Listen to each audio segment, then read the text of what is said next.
that type of budget, you should have 2 riders that are capable of winning. Because Chris, one crash, boom, he's out. What went wrong last year?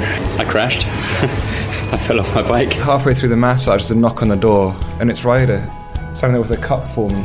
Made you a juice, Dave. What's quite worrying is we're still in Derbyshire, and it feels like we've been cycling for a week. Morale good though? No, not really. With exclusive interviews and the best analysis on 2 wheels, this is the Telegraph Cycling Podcast.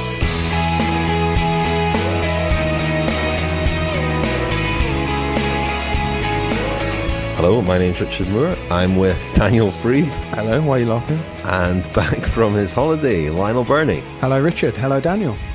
Lionel looking very relaxed. Do you feel relaxed? I do, yeah. A week without the internet, Twitter, email. Anyone recognise you over there in Portugal? Napalm? See any podcast t-shirts over there?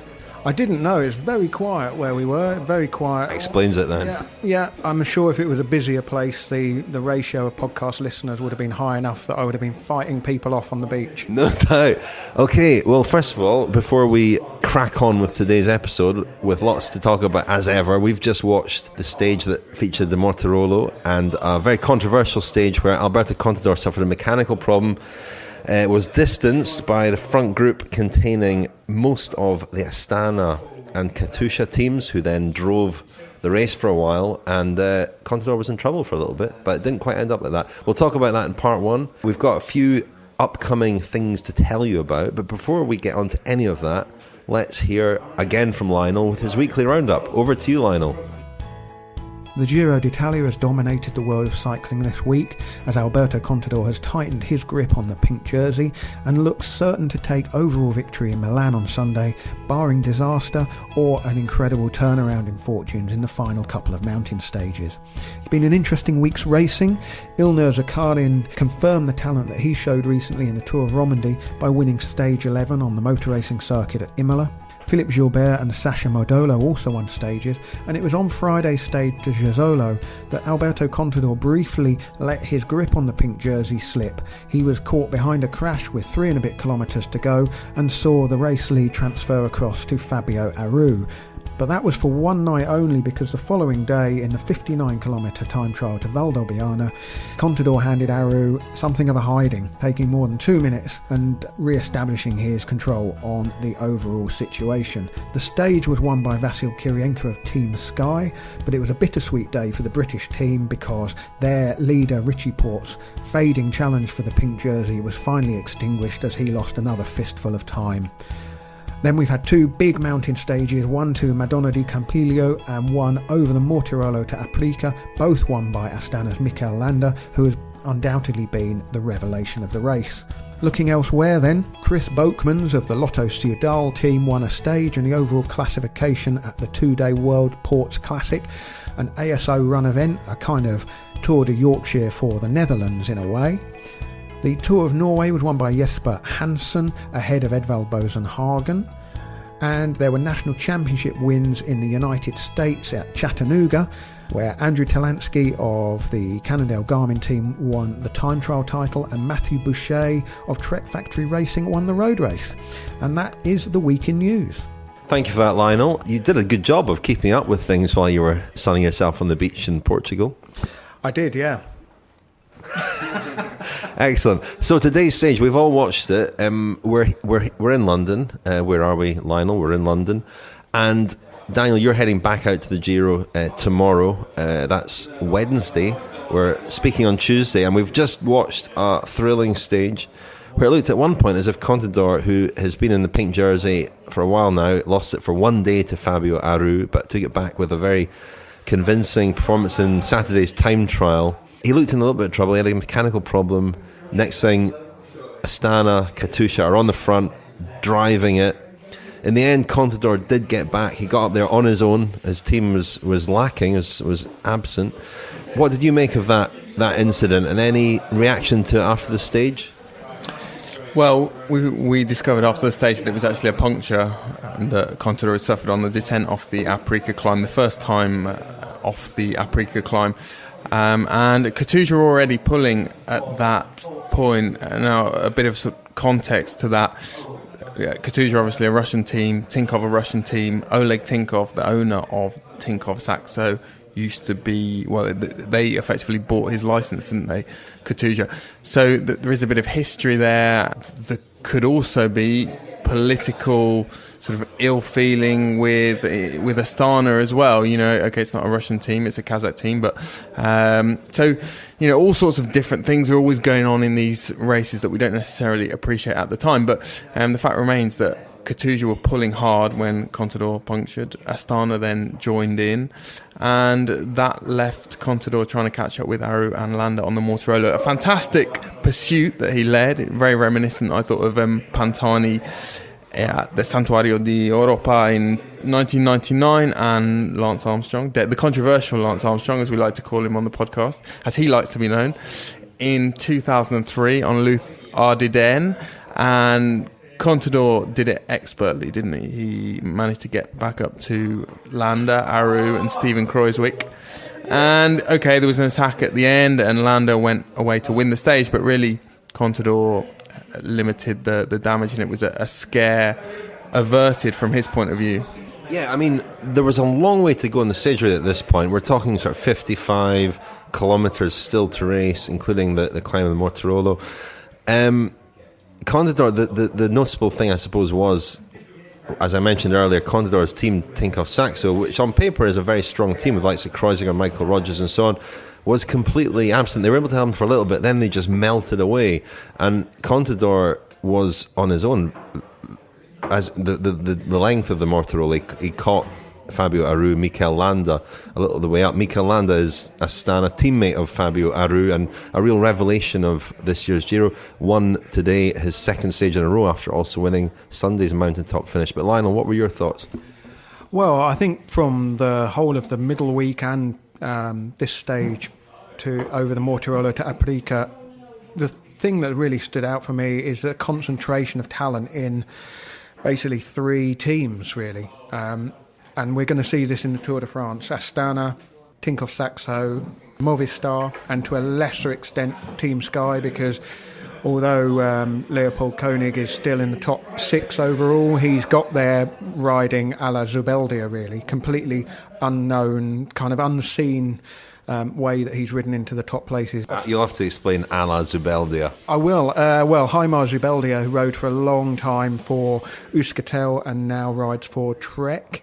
He's the master of finishing 8th or 9th in a Grand Tour without ever appearing on the television screen. High as 6 even, 5th and 6th. Yeah, and really does it by riding round at the back of the second group on the road every day in the mountains and doing a reasonable time trial. And that, you know, people can make a very good living out of being that sort of rider. You look at the GC in the Giro at the moment, Damiano Caruso of BMC is doing a very similar job.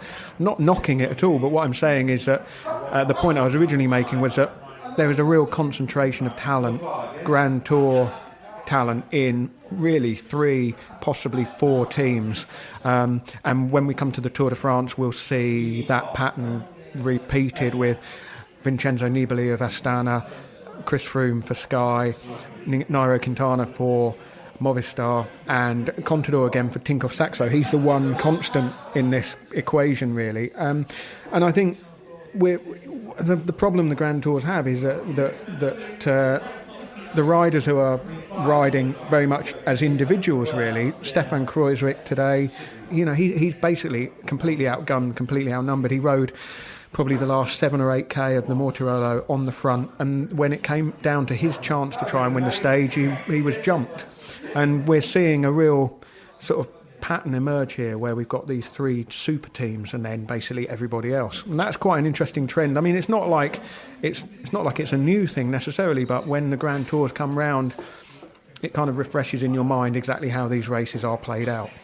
Team Sky have been a little bit like Tinkoff Saxo in that they haven't really had the numbers up there, but when you look at the roster, when you look at the team, guys like Mikel Nieve are sort of top 10 finishers in Grand Tours. Leopold Koenig is, and obviously Astana are packed with those sorts of riders, and Mikel Landa, another Basque rider, a former Euskaltel rider too, teammate of Nieve, who actually has been on the radar for a couple of years, and people have been watching this guy. He's not come from nowhere, but he's been a revelation in the sense that I don't think anybody saw him winning 2 mountain stages in the Giro. Napalm, you love your patterns, don't you?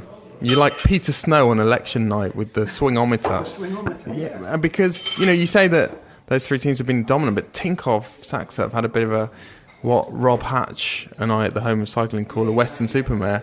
They have not been good at all, Contador aside.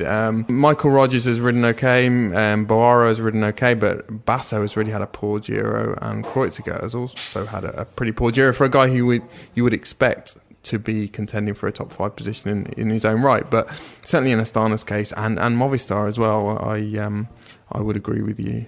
We spoke at length about Astana last week and how strong they have been, and I mentioned that Chris Baldwin, their press officer, who we know quite well, had said that they'd really targeted that first week and they'd identified a few stages where they thought they could really take the initiative and do some real damage to GC, looking at the second week as almost a rest week. And it almost, second week wasn't a rest week, there was an awful lot that went on in that week, but compared to the first week, the race turned off a little bit, and I think that was reflected in the performances, but also it seemed that mentally they maybe switched off a little bit as well. Aru in particular, who looked fizzing with energy that first week, he looked invincible that first week, but he's really gone off the boil, hasn't he? And I think today's stage signalled the end of his ambitions of winning, certainly, and he's slipped down behind Landa now to third overall. Landa's up to second. Well, I just reminded of Daniel's tweet on the opening day when he commented about Aru giving loads of interviews to the media and really sort of basking in the centre of attention. And he made the comment that, look, it's a long way to the finish, 3 more weeks to go. And I think Aru, he's been in that spotlight as the challenger for sort of 10 days. Then he took the jersey for a day, and then he took a trouncing in the time trial, which really showed him, that there's a lot more to a race like this. When there's a 59-kilometre time trial, that really has a disproportionate importance, and Contador's sewn it up there, really. And when you look at it, Contador's had the crash where he supposedly had a separated shoulder. He's dislocated. Minor dislocated. A minor dislocation that was inflated in the media to be his arm falling off. He's had the problem today, the mechanical today. He had the crash where he lost a few seconds and the jersey and hurt his knee, and yet he's 4 minutes ahead. I mean, that just tells you how good, relative to Astana's sort of numerical might, he really is, or he has been in this race. Yeah, and it just underlines the fact that sometimes perhaps we do make too much of collective strength and how important it is in Grand Tours. I mean, there have been times where Contador's been very exposed. He's been exposed repeatedly, in fact, in the last few days to the threat of something going badly wrong and having no one to give him their bike, and that could have been disastrous. It hasn't happened. But he's really, on Rai TV yesterday, the host Alessandro Di Stefano compared him to Iker Casillas, the Real Madrid goalkeeper, because he's just been saving shots all over the place, hasn't he? Today illustrated it perfectly on the Mortirolo, where very close to the bottom he was on his own, just as you say, it was reminiscent of Pantani, just riding through groups. And I watching Aru, who at that point only had one teammate left, which was Landa at the front, driving as hard as he could, but already looking quite uncomfortable, and Contador just picking people off, riding through groups. I thought the psychological advantage there is with Contador, because riding through groups like that has got to feel pretty good, whereas Aru's almost got a target on his back, and he's well aware that Contador's going to be coming up pretty fast. I also thought what was incredibly impressive there was just how cool Contador remained, and that's been a theme throughout the whole Giro, how he has faced these crisis situations, and repeatedly he's just kept his cool, kept his head, and I think he probably could have ridden quite a lot quicker on the Mortirolo today, but knows that's a long false flat going up to Aprica after the Mortirolo, knew that he would be in danger, knew he would be exposed, so just took it easy, and it's really his experience and his strength that has won through in this Giro. And yet, sorry Lionel, I know you want to say something, you've probably got another pattern, have you? No, and yet Contador, I would say, and we saw it today when Landa attacked and dropped him, Contador hasn't looked like the Contador of 2009, 2010. I made the comment the other day that the time trial that he rode was probably his best time trial, I think, since Annecy in 2009. But he still didn't win it, and it was a dominant performance. I don't think he's looked really like the Contador of old. But I think we see this too. I'm going to give us a pattern here, Lionel. You're going to like this. The dominant Grand Tour riders, and this is the pattern that they tend to follow. You look at Merckx even, the first part of his career was littered with these prodigious exploits where he'd go off 90 kilometres from the finish, 50 kilometres from the finish and destroy everyone. And then later on, his tactic became one of containment in the later Tours and Giros that he won. Same to a certain extent with the controversial Lance Armstrong. 2005 Tour was supposedly, according to Michele Ferrari's coach, when he was at his strongest. Yet that was the one tour when Armstrong didn't really attack anyone in the mountains. And I think that's a combination of fading strength to a certain extent, but also just greater experience and a greater knowledge of what a Grand Tour demands over 3 weeks. And that's the position that Contador's in. Although Armstrong attacked Ulrich in stage 1 in the time trial. Well, yeah, I mean, two very good points you make there, Richard. Firstly, the psychological bonus of being able to close gaps and go through groups. When you compare that, people, it's difficult. I mean, you have raced a bike at a reasonable level, Richard. I don't like to draw attention to that, but the Commonwealth Games, I think, are very, very high level there, the Commonwealth Games. I did win the Davy Bell Memorial once, which said final ever edition of that race is being held this weekend. Was that the one where you hid in the hedge? No, it's not, Daniel. And that very final edition is being held of that race this weekend. It's doubling as the Scottish National Championship. I'm going for it, along with several luminaries. I was going to say others there, but several other luminaries. And the several luminaries, the likes of Ian Steele, former Peace Race winner, Billy Billsland. I'm going to get interviews with these guys for the podcast, but going off topic a little bit here. Well, yeah, but the psychological impact of going past people compared to Aru, who was for a long, long time had Ryder Hezedal in his sights, and I mean that's not an easy watch for anyone. Hezedal's style is not an easy watch, and yet he wasn't really closing the gap on Hezedal. And as a rider, he must in his mind think, well, if I'm not closing the gap on Hezedal, who's okay going well but not super well, certainly not in the Contador and Landa League, he knows how much the Giro is slipping away from him there, and that must be very hard to kind of get over that psychological hurdle and get yourself going again. In terms of Contador's, what he needs to do, he only needs to do enough to keep the pink jersey. And when Landa dropped him and went off and won the stage, but he's got a very handsome advantage on him and doesn't need to do anything. He's looking already ahead to July. And really, he may get 5 minutes of criticism for if he ends up without winning a stage in the Giro. There'll be that kind of minor question mark over it. But if he wins the Giro by 5 or 6 minutes but doesn't win a stage, does that make it any less of an imposing victory? He may also have other things in his mind, such as Tour de France coming up.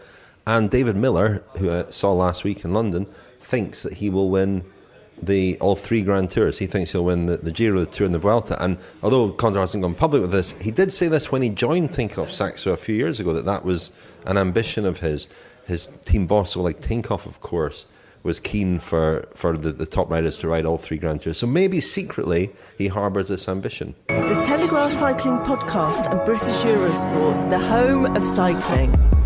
Coming up on British Eurosport, ongoing, the Giro d'Italia finishes on Sunday, and it's live on British Eurosport with Rob Hatch and Sean Kelly. The Tour de Fjords as well is coming up from the 27th to the 31st of May on British Eurosport, the home of cycling. We've also got a few things coming up that we wanted to tell you about. The first is next week we'll be doing a couple of specials around about Sir Bradley Wiggins' Our Record attempt. A big thank you to Jaguar, who are sponsoring a couple of special cycling podcasts.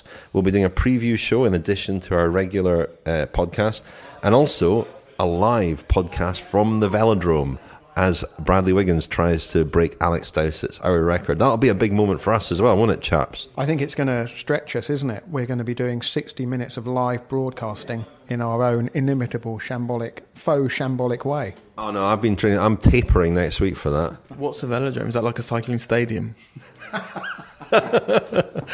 Oh God, this is going to be really interesting.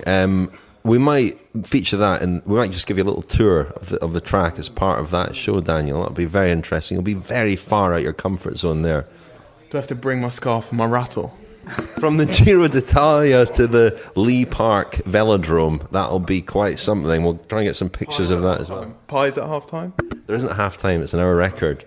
That'll be fun. Look forward to that. Coming up also in London on Wednesday the 17th of June, we're doing a live event, the Perfect Tour de France. The three of us here. Tickets at www.foils.co.uk. Go to events, and it's on Wednesday the 17th of June. And that'll be a fun event. We'll be drawing up our Perfect Tour de France and doing a Q&A as well. Lionel, you look like you're going to say something. Well, I was just going to say, just mention that's at Foils, the bookshop. I think I did say that. I'm not sure you did. Foils, the iconic bookshop on Charing Cross Road in London. A fantastic place. They've moved into a new building and it is wonderful, and the performance space is fantastic. So we're really looking forward to that. Tickets are some money, but you get a complimentary glass of wine. Yeah, a complimentary glass of wine or beer. The format of the evening will be our Perfect Tour de France. There'll be 2 rest days or opportunities to revisit the bar for bidons. There won't necessarily be bidons. The wine will be in glasses like normal people drink. But it promises to be a good fun night. BYO bidon. You're listening to the Telegraph Cycling Podcast with Richard Moore, Lionel Birnie and Daniel Friebe. Okay, let's crack on with the Giro chat. We're going to get on to Richie Porte soon. But first of all, the ethics of what Astana did. Taking advantage of Contador's misfortune as it appeared. And Mikel Landa was refreshingly kind of honest at the top. He said, we saw that Contador was in trouble, he had a problem. And we drove on the front with Katusha. And obviously a lot of controversy already over whether they did the right thing. Did they, Daniel?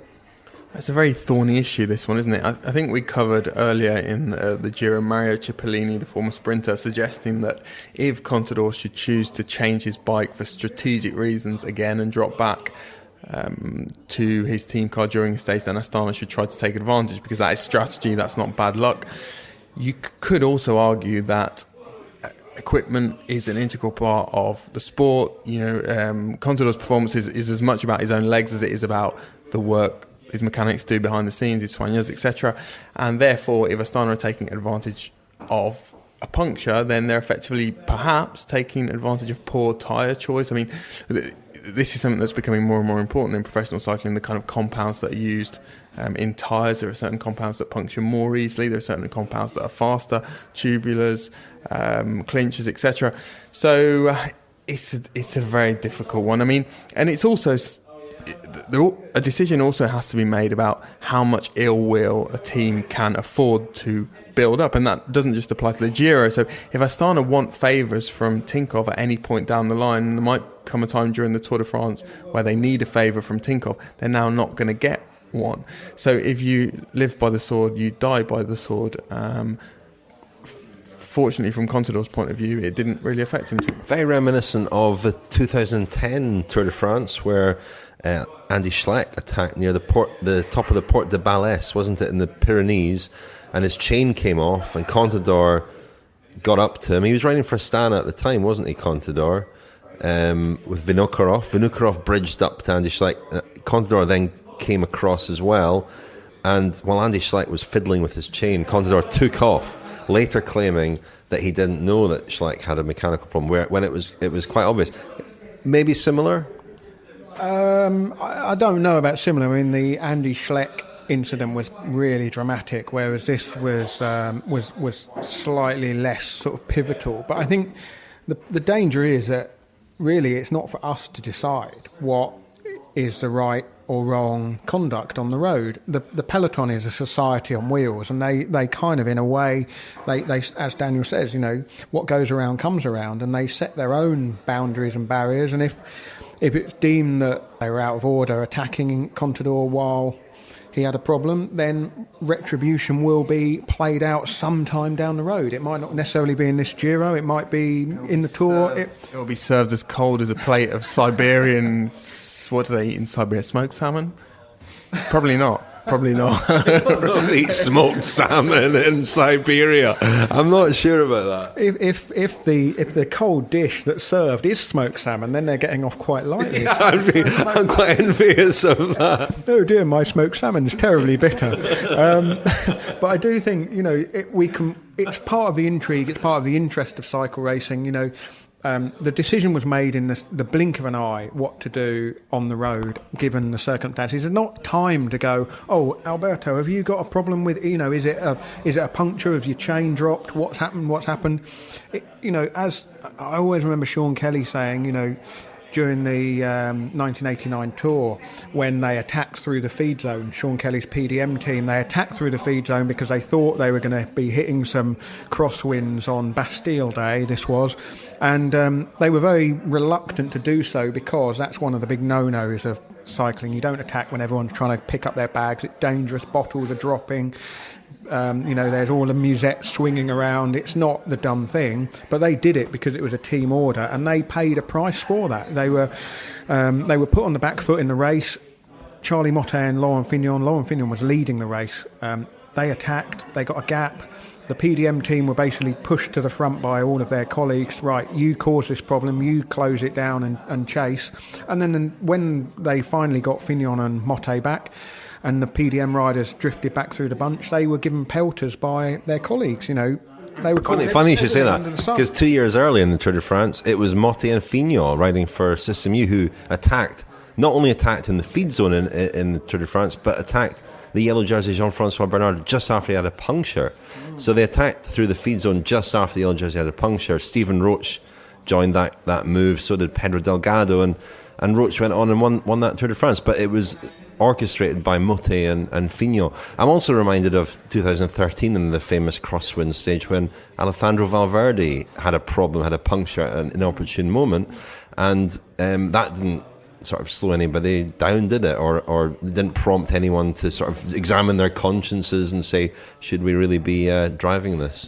No, and what we saw today is also very much in keeping with what we've seen from the start of the Giro. The gloves have very much been off between Astana and Tinkoff, and that bitter war really fought on the road in decent spirit, I think, has really characterised the Giro. And I think in the coming months, maybe years, we will hear some fairly juicy stories about some of the needle that's kind of gone on behind the scenes between those two teams during this Giro. Sound like you've got some insight into that, Daniel.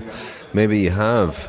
I just think that, the unwritten rule as it is, the unwritten rule is that you don't attack the race leader when he's having a mechanical problem or a puncture, except when you do. An unwritten rule that's ignored all the time. Well, it's not ignored all of the time, but a lot. Circumstances are, the race was on. When the race is on, the race is on, and that doesn't necessarily mean when it's close to the finish. That means when the race is on. I mean, who's to say they weren't planning to attack at that particular point? We don't know. And you're absolutely right. You don't press the pause button and wait until Contador's got back on after his puncture. And also, despite the fact that this Giro has enhanced Contador's standing in the sport and in Grand Tour history even more, does it also not say something about the kind of aura and the kind of power that he doesn't have over the peloton that other great Grand Tour riders have had in the past? I mean, I think they would have thought twice about doing that to Lance Armstrong today, or the controversial Lance Armstrong. Third time we've mentioned him today. Or any of those, yeah.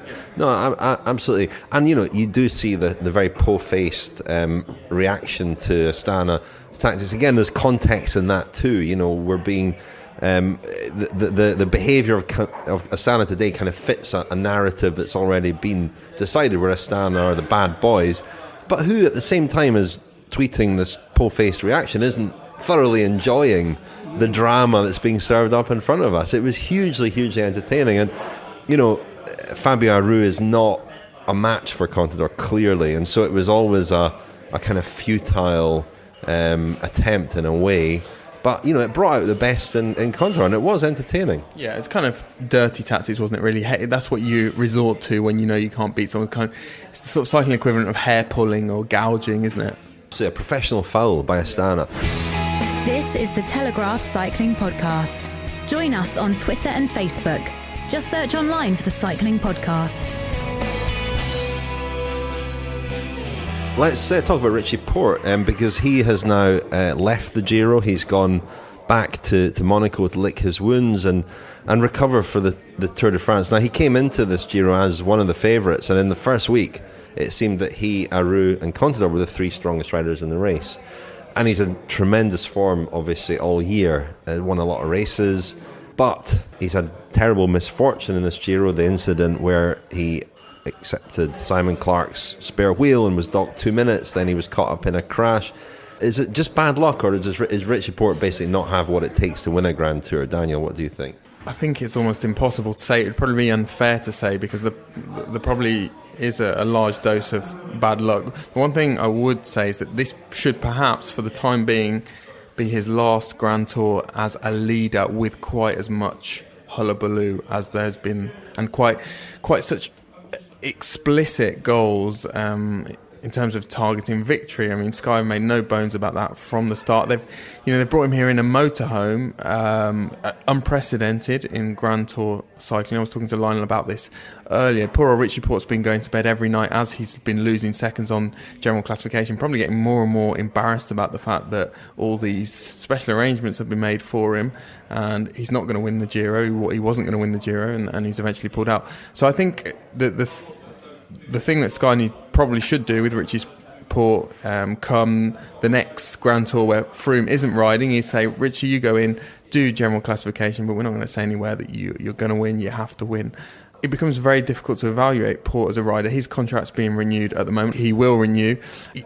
How do you evaluate a guy who some people think is a potential Giro Vuelta winner, and then it might prove that he's never ever going to get anywhere near that? I hear what you're saying, but what's the alternative with a guy who's won the races? He's won virtually every stage race he's entered this year. He's had an incredible build up to Giro, riding high on confidence in the form of his life. It's a tricky one, isn't it? Do you really back that guy to the hill as a potential winner of the race, or it's difficult to play it in a low key way when he's been the form rider all year, and he's been better than Alberto Contador up until the Giro? There's several things here, because you're absolutely right. They had to back him at some point. They're not going to back him for the Tour de France for obvious reasons, so give him an opportunity to lead the team and see how he gets on. I get the sense that the spotlight is much more on the Giro now than perhaps even 5-10 years ago, when it didn't enjoy the same profile that it currently has. And so any failing here is not the same as slipping up at the Tour de France, but it's not far off, particularly when they unveil the motorhome, the porter cabin, as a call. To be fair, they didn't really unveil it. It was sort of stumbled upon. Stumbled upon by the fact it's bloody obviously there, and that he was sleeping in it. Yeah, although there was no press release or any attempt to announce it. No, okay, fair point. But the key things here are, we went to the press conference at Sky during the Tour de France last year when he was lying second overall. Chris Froome had obviously gone home very early, and the spotlight obviously shifted to Porte, and people within Team Sky were assuming that Porte would step up and take on that leadership and maybe not win the Tour, but would certainly finish in the top few places, maybe get on the podium. And the first time they really put the pressure on, he folded, and it folded in a fairly spectacular way. And I think this is a point made by Ed Pickering, a colleague of ours, and it's been ridiculed almost, his point, that in order to win the Grand Tours you have to first not lose them, and that's what Contador has very definitely made a big skill of over the last 5-10 years, making sure that he doesn't slip out of contention. And what's happened to Porte is he had the misfortune with the puncture at the wrong time. There's nothing that you can blame him for there. He took the wheel of a rider from another team. You could say, well, surely a professional rider should know the UCI rules a bit better than that and not come out and say, I didn't know it was the wrong thing to do. A professional rider should know the UCI's rules on that, really. I know, Daniel, you're going to say that some rules are applied and some rules aren't, and that's a valid point. Maybe he thought it would be okay, but then in the crash on Friday, Contador lost 40 seconds, Porte lost 2 minutes. Now that's all about positioning and whether they got lucky around the crash, but for whatever reason, Contador just seems to slip through like he's coated in butter. There's an anecdote from that incident, that moment, where while Porte was checking his bike and being quite methodical about it, Contador was yelling at his teammate for a spare bike. Yeah, and we look at how much time Porte had lost after the illegal bike change, the crash, and then a disastrous time trial. He was still, it wasn't 10 minutes behind yet at that point, and it would be a big forward step for Richie Porte at this point if he came 5th in a Grand Tour or 7th in a Grand Tour. And we don't know how bad his injuries are or were. Sky is certainly suggesting that is ultimately the reason why he's pulled out. But, that should be his target for the moment, finishing in the top 10 or top 5. And he doesn't need to win a Grand Tour yet. And there's also this assumption that you have He's not that young. No, he's 30, but there's also this assumption that you have to reach a kind of gold standard in order to enter the kind of inner sanctum of Grand Tour winners.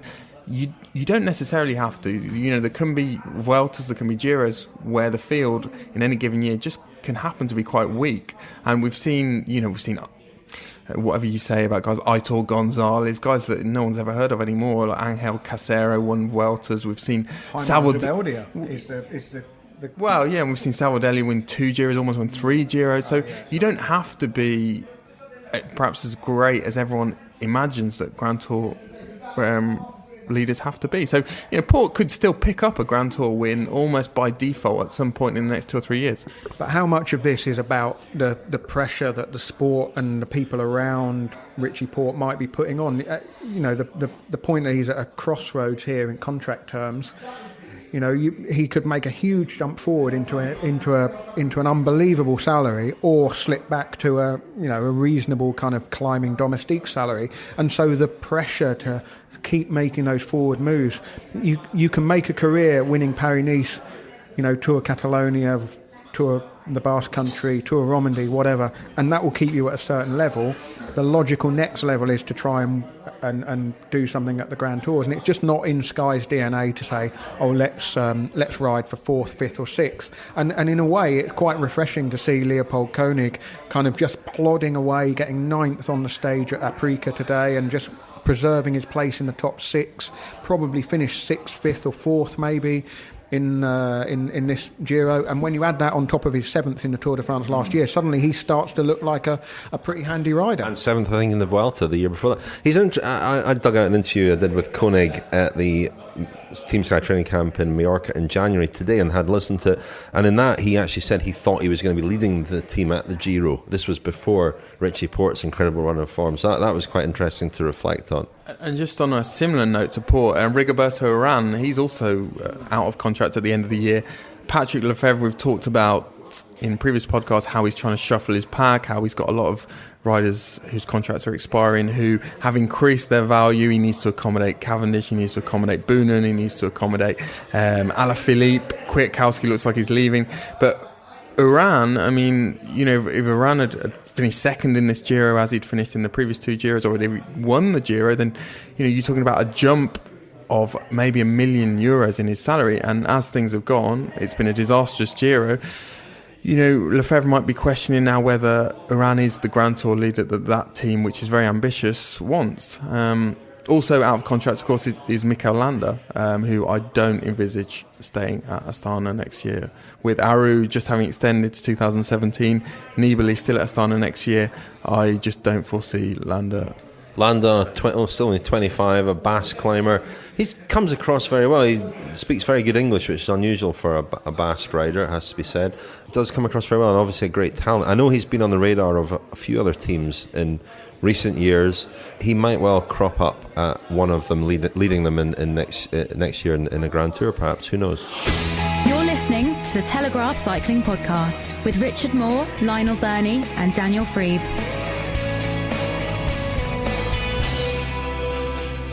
Coming up, as we mentioned earlier, we've got a couple of Our Record specials sponsored by Jaguar next week. That's centred around Bradley Wiggins' effort to break Alex Dowsett's world Our Record. We've got more special podcasts as well coming up for friends of the podcast. They've gone a bit quiet in the last few weeks, but we've been investing in a paywall, a new delivery system for friends of the podcast, whereby friends of the podcast will get a unique password to access their special podcast. Now, we've got some really good ones coming up before the Tour de France and at the Tour de France. So sign up at www.thecyclingpodcast.com.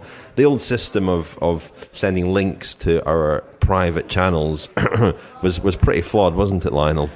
Well, it was. When you see that one individual has shared that link 86 times. We did get some stats back. Well done. Thank you very much for spreading the word. Several of you have shared it quite widely, but hopefully those people you've shared it with will become friends of the podcast for a measly £5.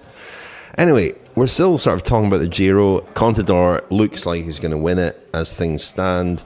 I think that will probably establish him in a lot of people's minds as perhaps the favourite for the Tour de France, because the other sort of the big four, Froome, Nibali, Quintana, none of them, they've all been a bit quiet. We don't really know what they're up to, what their form is like until the Critérium du Dauphiné next month will be quite a good indicator of form, I think. But Contador looks in great shape. Anything else to talk about? I mean, Daniel, you got any thoughts on Contador? What, life or cycling? Contador. Well, you're off for the end of the Giro, so you're going to come back next week with a dispatch. Oh yeah, absolutely. My thoughts on Contador. Looking forward to the Tour de France. I think the Tour de France will be won and lost in the first week. Controversial statement. Wow. Any particular day? I just think there are so many pitfalls in the first week of the Tour. The first stage, or the first road stage in Holland, I think could be a real there could be carnage there alongside along the coast. There could be crosswinds. There are even the stage, Richie, a neck of the woods that you know well, to Amiens. If it's windy there could be echelons. Mur de Bretagne, Mur de Huy, the team time trial. I think there are 5 stages there where there could be a lot of problems for a lot of people, and the pavé, of course. Yeah, I mean, I'm a big fan of patterns, but this is not a new thing. I mean, it's counterintuitive, but the stages to watch really are the first week these days. We want people to listen to the podcast all the way through. Well, of course. I mean, we'll be rolling out the best content from the podcast in the second and third weeks, but the first week the race will really be determined, and it's always the way. I mean, I remember something always sticks in my mind. Probably the 1990 or 91 Tour when they were falling like flies. I think Fignon fell off and Fabio Parra fell off, and every day somebody was having problems in the crosswinds. They had a big long stage to Avranches. I'm probably mixing up several early 90s tours at once here, but my impression was always that it was a war of attrition, and every day somebody kind of just got plopped over. They were ruled out of the race, and then it was really just who emerged as kind of the smartest rider, and I think that's the modern Tour now. And of course there'll be lots of crashes in the first week of the Tour because there are 4 professional division teams, wildcard teams, and according to Jim Okovitz, the BMC, what's his title? Team principal, is it? President. That is the professional division teams that cause all the crashes. That was interesting. You draw our attention there, Daniel, to a little blog, I think we can call it a blog, or an article, or a missive, or an open letter that Jim Okovitz, the president or principal of the BMC racing team, has been involved in sport a long time, has written, really relating to the Giro, blaming all the crashes on the smaller teams. What do we make of that? Well, Jim Okovitz seems to be lobbying for a closed shop, which is an idea that's been mooted in the past in cycling. There have been various attempts to create one with the Pro Tour, and to a certain extent now even the World Tour. I think that those systems are very familiar to fans of US sport, baseball, basketball. They're all closed shops, so to speak. And there are pros and cons, aren't there? I mean, in cycling, I think there were people, Manolo Saez was one at Onsake, rather ironically, suggested that a closed shop would limit doping, and that the problem as far as doping was concerned came from smaller teams, smaller budgets. But that was Manolo Saez. He was a renowned anti-doping campaigner, wasn't he? Jim Okovitz is a funny one. I mean, given the role he played in Lance Armstrong's career, the fact he's survived... In the early part of his career, certainly. Even then, he resurfaced at Phonak and then resurfaced at BMC, and he's a man who has profited from very wealthy, in the case of Andy Rees, a very wealthy investor who wants to protect his own investment in the sport, really. And I think that there's a real danger when we start talking about having a closed shop or a sort of Premier League where there's no way for fresh new organisations to get in. It always strikes me as ironic. Jonathan Vaughters is a big sort of advocate of having security for team owners. Having clawed his way into the league, into the elite, he wants to kind of bring up the drawbridge and say, right, this is us now. We're all set. Park his tank on the lawn. You're going to say in a minute, aren't you? I'm going to say park his tank on the lawn. Yeah, but I think there is an issue with the way the sport is kind of run. I mean, there are perhaps too many riders in the Grand Tours. 189 riders. It's a lot. Particularly when the nerves are frayed at the start of the tour. Just been talking about the fact that there are always crashes in the tour. Everybody's fresh, everybody's raring to go. There is an issue, but what's the solution? I mean, my own solution would be to have smaller teams, but more of them, because then you get greater competition and then you get more intrigue, you get more unpredictable results. I think when people start saying we should have a closed shop, what they really want is they want to protect their own interest. And so rather than having 20 teams of 30 riders, let's have 40 teams of 15 riders and see how that works out. But that would then make the pressure on the individual athletes much greater, but it might make for an incredibly different sort of spectacle for the people watching. Is there any evidence that these smaller teams and lesser riders have actually caused these crashes? Have there even been more crashes at the Giro than in other Grand Tours? I'm not sure that there have. I mean, one of the worst crash of all was caused by a spectator's camera. That wasn't a Bardiani rider or something, that was. So it seems, and it's always a bit distasteful that when you have these riders or managers on bigger teams disparaging the smaller teams. I remember Mark Cavendish doing it in 2009. Kenny Van Hummel, he blamed for some incident on the stage, one of the early stages, possibly to Montpellier, a stage that he won, the crosswind stage that he won. And it wasn't even Kenny Van Hummel, but he made the point that he was in the Skill Shimano team at the time, which has now become Giant Alpecin, that they were a smaller team who didn't deserve to be there. And it does smack a little bit of playground bullying, doesn't it?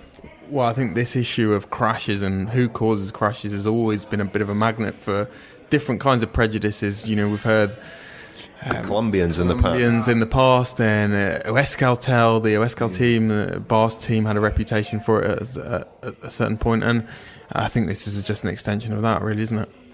Yeah, I mean, I think just to draw on what I know from Sean Kelly, in the early 80s, the Tour de France field was 120, 130, 140 riders, and then by 87, when there was a big push for kind of globalisation, and Coca-Cola was sponsoring the race, and all of the water bottles were Coca-Cola branded, for example, and for the first time they had a big sponsorship that all of team cars were Fiat, or maybe Peugeot first and then Fiat. The commerce came in, so they needed more riders from lots of different territories, and then 1987, I think there were 209 riders or something, 210 riders in the race. And I mean, and Sean will say that, and we'll hear about this in a future special episode, I think. But the tour ballooned. It really went big very quickly, and the riders had to adjust to that. But I think, the 189 riders that we now have in the Grand Tours, it's not like it's new. That's now 25 years that has been set as the number. So I think there's a little bit of interest, self-interest involved in when anyone says, we should limit the access to these big events, because there are certain teams that provide riders for the bigger teams. They develop them to a certain point and then they move on, who rely on getting one wild card a year. And if they don't have that wild card, they wouldn't exist. Shall we wrap up there, chaps? I think we've exhausted that subject, although, I'm sure we'll return to it at some point, won't we? That's all for this week. As I say, we'll be back next week with our regular podcast wrapping up the Giro, and an hour record preview, and our first ever live broadcast, which we're all quite looking forward to, excited about. Daniel, enjoy your trip to Italy. I know you've got a packed schedule where you're out there doing lots of secret missions, perhaps recording a special podcast for friends of the cycling podcast. But enjoy the final weekend of the Giro. Yep. Anything to add to that? Okay, that's great. Lionel, great to have you back. Thanks for joining us. Thank you very much, Richard. It's been a pleasure. You've been listening to the Telegraph Cycling Podcast. Thank you to Glass Pear for the music in this episode. For more information and to download more editions of the show, visit thecyclingpodcast.com.